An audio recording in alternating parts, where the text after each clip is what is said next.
Hello everybody, we're doing problem 3.32. As you can see, I just rewrote all the content, all the information that were given into our uh, piece of paper, and let's start solving. So, part A. How much work have we done?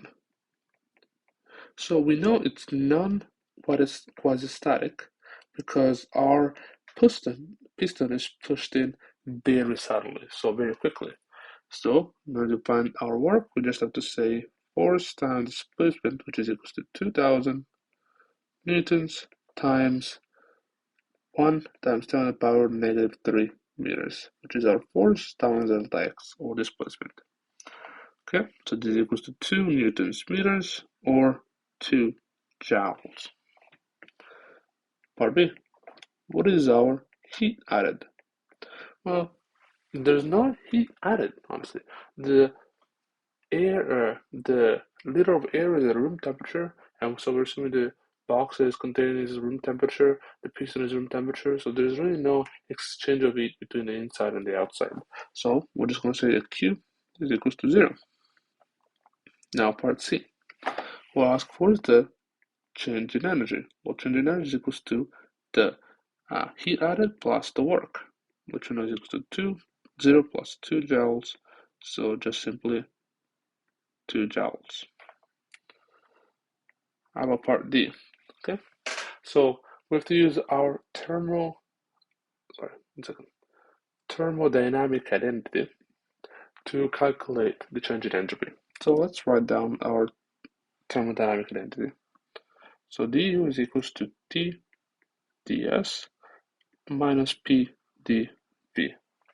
Then in here we have our mu times dN, but there's no change in chemicals, so this is 0.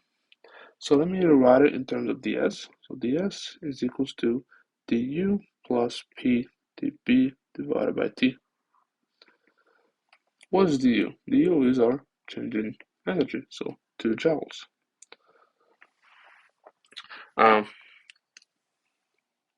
Plus, we said the change in, sorry, the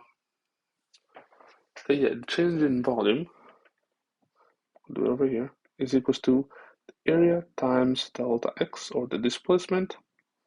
So it's equals to 1 times 10 to the power negative 2 meters squared times 1 times 10 to the power negative 3 meters. So it's equals to, right over here, 1 times 10 to the power negative 5 meters. Okay? And we have our, of course, the change in volume is going to be, it's going to be a decrease in change volume, so it's going to be a negative value. Okay, so the pressure we said was equals to, you can see over here, 10 to the power of 5 newtons per meter squared. And we said the change in volume is negative, so times negative 1 times 10 to the power of negative 5 meters cubed. Okay, divided by the temperature, which we said is 300.